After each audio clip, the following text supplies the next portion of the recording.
Dan Campbell speaking to the media, and he said some things that kind of made our ears perk up yesterday because we keep saying, hey, I can't wait to see the defense next year with Aiden Hutchinson and Big Z. Nope, that's not happening. Hey, I can't wait to see the defense next year as we're getting healthy. Aleem will probably miss a couple weeks of the season. Nope, he's gone for maybe 6 or 7.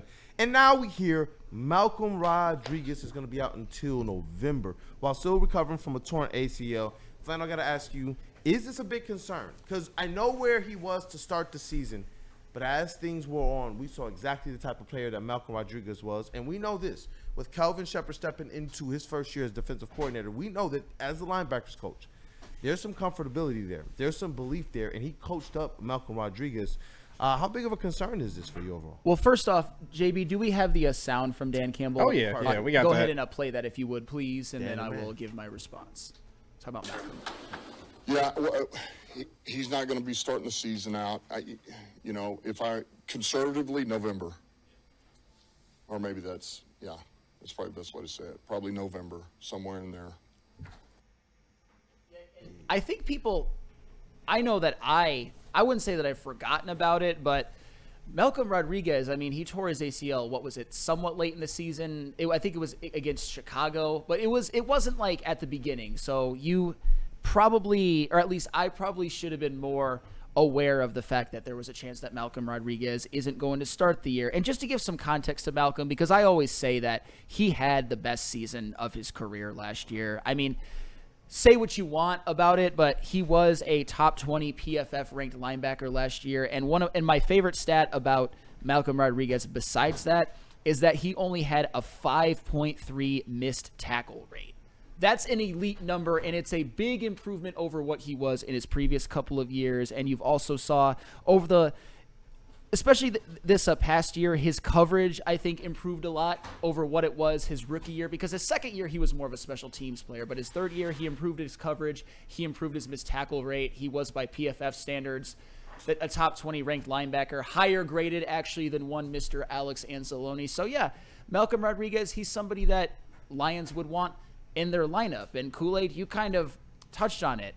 We talked about how last season the Lions ended the season as a very, very injured team, and we all believe that cost them to some degree. But this year, they're not exactly coming in healthy as a horse. You're starting the season without Aleem. You're starting the season without Malcolm Rodriguez. Frank Ragnow retired.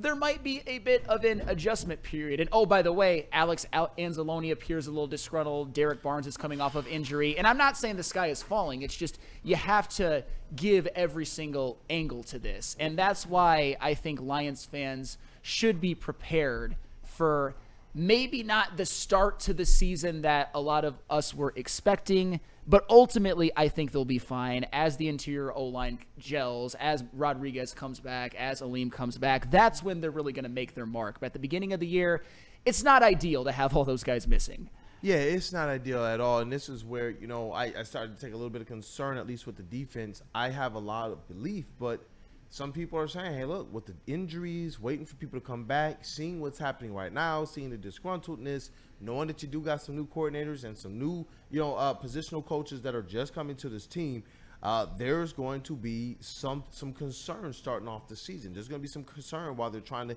get off the blocks hot. For me, I was very, very, very bullish. I'm still going to remain bullish until I can see some aspect of Detroit Lions football and that they have taken some type of regression. So I'm still going to call for 5-2 out of this team. But this is huge when you talk about Malcolm Rodriguez and understanding his ability to assist in the pressure game. You're talking about those linebackers, and that was a position group that I was saying, that's starting to become my biggest question mark. I was wondering if it was them or if it was wide receivers where they need to be able to go in and be able to get some type of, foundation, something else in the trenches to be able to make sure this team can stay as good as possible at these things. And so to see, Za'Darius not here, to see now Malcolm Rodriguez, to understand we're depending on players now like at both levels, Davenport and Derek Barnes. These are things in Pascal. This is where I'm just like, okay, because we're talking about a Super Bowl window now. We're not talking about can we get to the playoffs, who are we going to be in the division. This is always have to being about who are we up against the elite of the elite? And when I'm looking at what we have right now, even with the Malcolm Rodriguez, I thought he was good. But you're talking about losing a guy like this, no matter what his usage was to start the season. I thought we really needed him to start this season off. You're talking not just Aleem getting back later, but you're also talking about Aiden Hutchinson, who is he going to be fully healthy? Is he going to be fully in game shape, game 1, game 2, game 3? To me, I do believe that there is a lot more concern, or at least to question, than to just say everything is going to be okay, even though I'm still bullish on these Detroit Lions. Yeah, and for the record, I think Hutch, the biggest hurdle that he's going to have is maybe just the mental game of it, maybe taking his first hit, because I don't think he's going to have any physical ill effects. I know he did that press conference where he said he was fully cleared, and obviously we saw what not being on the football field. He mentioned it in the podcast with Taylor Lautner, which we had talked about. He mentioned it in this past press conference. It really ate him alive. So I'm not necessarily worried about Hutch starting the season slow, but at the same time, he's coming off of an injury. Derek Barnes is coming off of an injury. And the Lions also they started slow last year, even when they had a healthy offense and a healthy defense. And that's really what I'm talking about. And I think they also had a little bit of an easier start to their schedule. And that's why I'm just going to put it in stone right now. I think Lions fans should prepare themselves for 4-3 and take 4-3 and be happy with it. Because then you've got the bye week, and then the next game is November 2nd.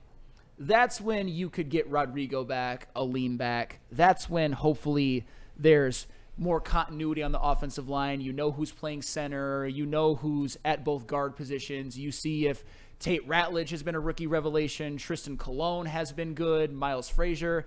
I think you take 4-3 and you like it, honestly. The way the season starts, 4 road games at Green Bay, at Baltimore, at Cincinnati, at Kansas City, home against Tampa, home against the Bears and Cleveland. You should probably win, but I think 4-3 at the bye. Finish the season 7-3. Go 11-6. Feast on some of the early parts of the schedule, like, for example, 3 straight home games against the Giants, the Packers, and the Cowboys. And then further along, at Los Angeles, home versus Pittsburgh. That, to me, looks like a stretch later on in the season where maybe you could go 4-1 or 5-0. I know schedules, teams come up out of nowhere. Maybe somehow, some way, the Cowboys are better when we thought. I get that. The Steelers, too. But the way I'm looking at it right now, 4-3 start, feast on the other teams in the back end of your schedule when the guys that you're not going to have at the beginning of the year come back. And, I see you, Weezy, 3-on-3, Jack Campbell, and DJ Reader. They're going to hold us down Kool-Aid. Weezy, I should be giving more credit to some of the guys that I actually do believe in. I am a believer in Jack Campbell. I am. I'm questioning certain things just because what we're talking about is the fine line between a Super Bowl team and just a really good team. We've seen some really good teams not be able to punch this ticket right now. And that's where, when I do think about it, we got some guys that got to take that next step. Jack Campbell has to take that next step. If he does not take the next step, that's going to spell doom and detriment to a different degree. But there is one reason why I'm very, very bullish on this team. Hunter Forster, I see you in the chat. He says, Kirby over 8 INTs, and they just gave him the bag. I believe in this secondary. I really believe in this secondary. Primarily, or if we want to focus in on one particular group, it would be those safeties, Brian Branch and Kirby Joseph. But I like the pedigree that they have in that secondary room, and I do believe that these tandems are going to be able to help each other. For the Lions, it's going to have to be them getting the most that they can out of the first 2 levels, no matter how injured they may be, and no matter who they're waiting to get back. But who's not hurt right now? Who's bringing one of or both of the best safeties in the league right now, the best safety tandem? That's the Detroit Lions. And this is where I do, when I look at what's going on with them, you look at how Brad Holmes has gone to bolster that secondary now 2 or 3 years in a row and cashed out on Kirby Joseph, is where I see them saying, you know what? We don't think last year was a fluke. We don't think them getting red zone interceptions is a fluke. This is stuff that we're going out there and doing, and this is stuff that Kirby Joseph and Brian Branch and these other players are going out there and making happen, period. When it was interesting that Dan Campbell was able to call the interceptions, because sometimes I'm going to tip the cap as much as I can to the player for executing. But it's interesting that he was able to call it out. For a player to be in the position, the right positions, a lot of times has to do with the strategy. And they knew we got to get back into the game. They identified some things, and Dan Campbell was able to call it out. I expect a lot of that this year from our secondary, and I'm real bullish on them being able to control the game from an aspect of physicality. That's what I'm looking forward to out of them, man. I know, like, I wish there was a way for them to even find a way to make something work with Iffy because of the boom that he would bring across the middle of that field, but we got a whole lot of those guys. We already know. That's why I continue to key in at least on Branch and on Kirby. But I do expect Terry and Arnold as well to take that next step up. If they're doing what they have to do in that secondary, they will buy even that defensive line, maybe a half second more to be able to get home. Well, and that's the thing, because despite the Lions being an incredibly injured defense last year, there were very important guys who played the whole season. Branch, Kirby, Jack Campbell, even DJ Reader, Levi O, just Terrion Arnold, just to name a few. And I'm not saying that season to season anything freakish could happen to any of those guys, but we've seen all of those guys be very, very durable throughout their career, besides maybe Reader, who's been hurt at times. But Campbell, Branch, Kirby, you don't really worry about their durability as of now. But one thing, though, You're that helping my concern go right ahead. now. Yeah. Chat family and Flannel said, Yeah. you guys are helping me right now with this defense. I know we're going to address the offense, but right now I'm feeling more comfortable. All right, so I'm going to do something that – remember how Justin kind of put a fly in the ointment on yesterday's show and said how the Vikings offensive line could be better than the Lions this year? I'm fed up with something. And I put these things in Slack, but JV, you don't have to get them because it's a lot. I'm just going to read them. We talk about Malcolm Rodriguez. Dan Campbell himself said it's probably going to be until November. We talk about Derek Barnes coming off an injury, which he should be healthy. He sustained it early in the year, but still, like, the mental part of it, he's got to take some hits. We all know that. They just signed Zach Cunningham, for the record, which, you know, at one point in his career, he was very good. And even in 2023 with the Eagles, he played a lot of snaps and was fine. But I'm getting a little tired of Alex Anzalone on social media being a bit of what I would call a diva. And I understand. Oh, there we go. Thank you. And this was Alex Anzalone, and the caption for that was a picture of him working out as like a black and white silhouette saying, "Respect is due." And I'll say this, Alex Anzalone is absolutely underpaid. And this is him, thank you, JB Smoove, recording a video of himself working out with the caption, "In life, you have options. Which will you choose?" And we've all made it very clear. I think we all believe that Alex Anzalone right now is underpaid. The way that he's played in the past few years dictate that he should get an extension of at least $10 million per year, even more.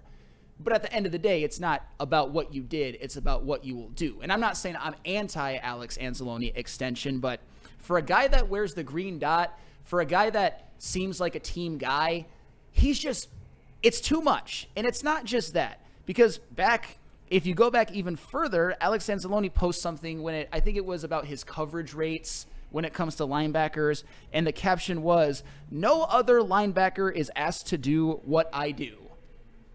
That's what he said. And then on January 1st, and this was before the Lions, I believe, played their game against Minnesota. And this was actually something that I alluded to earlier. And this was something that Justin Rogers actually tweeted out, and Alex Anzalone retweeted. This was an article with the caption, "The impact of Anzalone's absence was unintentionally hammered home in today's film review. It's 2,500 words, so plan for a longer bathroom break if you're forced to work today." And honestly, Alex Anzalone got away with that scot-free during the season, but I don't like this idea that in the middle of a season you can retweet something from your Twitter account being like, "Oh yeah, this defense really sucked without me." Imagine if Hutch would have done that in week 9. People would have killed him for that left and right and called him a diva, not a team guy. But Alex Anzalone, this behavior on social media is starting to bother me. I understand he wants to get paid. I understand he feels disrespected, but you don't see this. But to me, that does make a difference because Hutch knows he's going to get paid even after a big injury. Whereas Enzo, even after a big season and proving that he is very vital to this defense, actually might find himself on the outside. He might actually be the first big casual of the Brad and the Dan Campbell era. He actually might be, which is insane to think about, though, when you go back to when they brought him in, how little people thought he would do for this team and provide. There were people who were saying, get him out of here. He's not the right linebacker. You couldn't find one person last year that would have said that, especially after he got injured, and we saw exactly what we were missing with him. Then he comes back playing with a bionic arm and goes out there and still crushes to the tune of the broadcast saying, look what their defense is missing without him. Look at the plays and the stunts they're doing with them. And they've credited to the IQ of Enzo. So for me, I do think this one in particular is a little different. He's not like Carlton Davis. He didn't just get here, contribute to a year where he didn't really have a lot to do with building up the foundation. Enzo, no matter how heralded the other rookies and young players and the Panays are, Enzo was also one of those building blocks for the Lions getting back to winning, and he largely did that by outperforming his contract. I do believe even beyond that, it's not like we have to worry about if he's going to perform on the field. That to me is what makes it a little bit more of a conversation when you talk about why is this man not getting paid? Because from a culture standpoint too, Enzo has been one of those guys in the locker room. He's been a rock. But what do we see several of these players do when we thought, oh, yeah, the Lions are going to re-sign them? We saw them go to social media. It's just the reason why, to me, this one is different is because the other guys were just brought in. When GJ did it, we knew this guy had some issues with being a true team player for the Lions. When Carlton Davis did it, it was just like, whoa, they're not going to bring him back after the season he had. But now Enzo was doing it as well. And he's not the first of the Lions players to do this type of stuff. But to me, I believe he is one of the ones that if I'm going to kind of look the other way or give him more of a pass, it would be with a player like Alex Anzalone. I think the reason why I'm not giving him a pass is not even totally his fault, because we're talking about the Lions in a season where it's Super Bowl or bust. And we're talking about Malcolm Rodriguez being out early on in the season. And that's not Anzalone's fault at all. We're talking about Aleem McNeil being out early in the season. We're talking about Frank Ragnow retiring. I wish in a perfect world, I would rather Alex Anzalone just get with the program a little bit. And I get it. Like I said, he is underpaid. He deserves a bigger contract based off of what he's done. However, there's a couple of more things. I didn't give this to you, JB. I'll just say it. Alex Anzalone at one point was reposting Fred Warner's extension or Nick Bolton's extension. And to me, I'm like, you're not those guys. You're certainly not Fred freaking Warner, who's probably the best linebacker in the league. And to me, and I know a lot of people disagree on this, Justin and I actually are in lockstep, I don't think he's Nick Bolton. I would not be mad at all if I heard about an Alex Anzalone extension for like 3 at 30 or 2 at 24. I wouldn't even be a little bit upset. I would actually be happy. I'm surprised to see this from Alex Anzalone, and the fact that it's persisted since January and it's still going. He won't stop with the whole like respect me tour. And I don't know. Maybe I'm wrong. You have some good points about Alex Anzalone's been kind of that underdog who really has never gotten his payday or his due. I get all of that. It's just, to me, it rubs me the wrong way. No, and I don't take that away from anybody. I get it because we all know what we have to do. In any aspect of our work, we got to go, whether we're underpaid, whether it's a crappy shift, whether management, teammates, or whoever else, we still got to go and we got to do what we got to do. And we have to do it with the best of faces on too, or else we can find ourselves in a position where it ain't going to work out for us. As it relates to football, though, it's just we've seen these things happen, even with the best of players. We were hoping that there were some players last year who wouldn't get things figured out with the Chiefs. We were hoping that there were certain players over the years who wouldn't get things figured out with the Eagles. And I was saying with the Eagles, listen to all this noise going on before the season. They had noise going on before the season there. And we saw that all got resolved. They went into the season. They had a great year, obviously, because it wound up with a Super Bowl. And that, to me, though, is when I think about the Lions, where a lot of this noise, and I was probably a little bit more concerned before. Like if it was 0 to 100%, my concern level was probably at a 35%. If this was pre-Dan Campbell era, it's probably 65, 70% right now. But I believe in Dan Campbell. I believe in his handle and pulse on the team. And we've seen other good teams have to deal with stuff like this. Other good teams. Now, do those other teams have Super Bowls, recent ones? Yes, they do. But how do we think of our Detroit Lions? So we already know if this is a squad that's going to get to that level, we, as much as we want the noise to be on zero, you're still going to have to be a team that can get over that. Think about all the noise between Jalen Hurts and Brown and all this type of stuff. It was just like, you know what? None of that freaking mattered. Where did they worked it out. Yeah, they worked it out. And that's where with these Lions, if we do believe that this is a team of overcomers, of next man up, of over the adversity like we saw last year, this is where one thing I can tell you, I'm a lot more comfortable right now with the Lions. So that percentage for me, if I was at 30-35% concerned, right now it's down to 20-25%. Well, and that's where I think when we're talking about the Lions, when we're talking about all teams that go through this, I put the Chiefs and the Eagles in a different category because they've won recent Super Bowls. I think more of the Bills, the Bengals, the Lamar Jackson era Ravens, even though they won one with Flacco a little over a decade ago. Things like this happen. I mean, the Bills, they don't have Stephon Diggs anymore. And in a lot of ways last year, Josh Allen was better than he's ever been. We know what's going on with the Bengals, with Trey Hendrickson. We like that. The Bengals are always a mess, and you know the malfeasant defense that they put out there last year when Joe Burrow had a great season. So yeah, every team has their problems. We knew it was going to happen with the Lions. I don't think we anticipated Frank Ragnow retiring or there to be contract issues with Alex Anzalone, but we knew about Aleem. We probably should have been more in touch with Malcolm and his injury recovery, but now we definitely are because when Dan Campbell speaks, we all listen. It's adversity that all teams have to go through, and that's why cashing in on Super Bowl opportunities is so freaking important. You know what? Shout out to Ed O'Neill. Word to Ed O'Neill, man, one of the OGs in the chat. He says, first 4 weeks of the season, Eagles were a mess. They went down to Tampa Bay and got embarrassed. Even their fan base wanted Nick fired.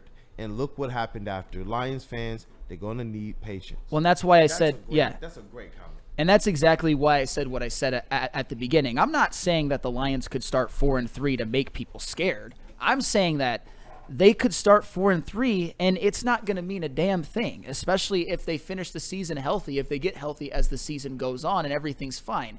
4-3 is a very fine start for this year. Does it mean that they'll have to do more work later on and not drop games that they shouldn't? Sure, but I also anticipate that they'll be healthier as time goes along. Certainly with Aleem and Malcolm Rodriguez. We never know how injuries will shake out, but it's not about being scared. It's not about doubting the Lions. It's the ebbs and flows of the NFL. The NFL is a hard league. Playing on the road against teams that have Super Bowl pedigree, playoff pedigree, MVP quarterback pedigree, and the Baltimore Ravens, that's tough.